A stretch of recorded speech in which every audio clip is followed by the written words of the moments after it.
রাজধানীর ব্যস্ত রাস্তায় হঠাৎ তৈরি হলো অদ্ভুত দৃশ্য।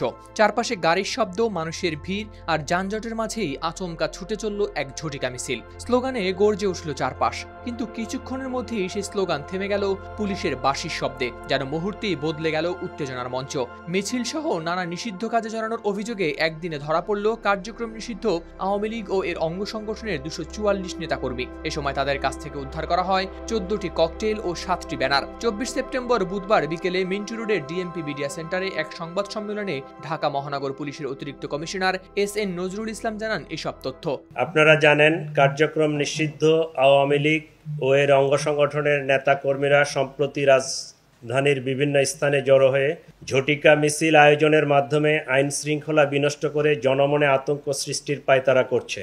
অদ্য 24 সেপ্টেম্বর 2025 রাজধানীর বিভিন্ন এলাকায় ঝটিকা মিছিলের চেষ্টা চালায়। পুলিশের টহল টিম, ঢাকা মহানগরের গোয়েন্দা পুলিশের সদস্যরা এই প্রচেষ্টা নস্যাৎ করে দেয়। ঝটিকা মিছিল বের করার সময় রাজধানীর উত্তরা, ফার্মগেট ও তেজগাঁও এলাকা থেকে গ্রেফতার করা হয় তাদের। মিছিলের ভেতর ছিল নানা স্লোগান, হাতে ধরা ব্যানার। গ্রেফতার হওয়া এসব ব্যক্তিরা এসেছেন ময়মনসিংহ, কিশোরগঞ্জ, গাজীপুর ও গোপালগঞ্জ থেকে।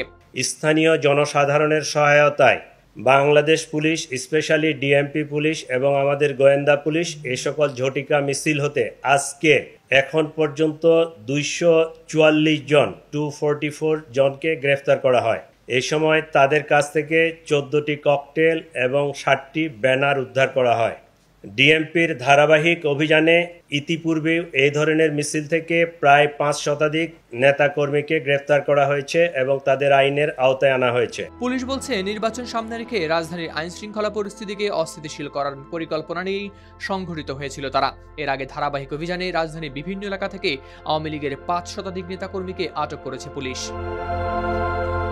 News desk, RTV।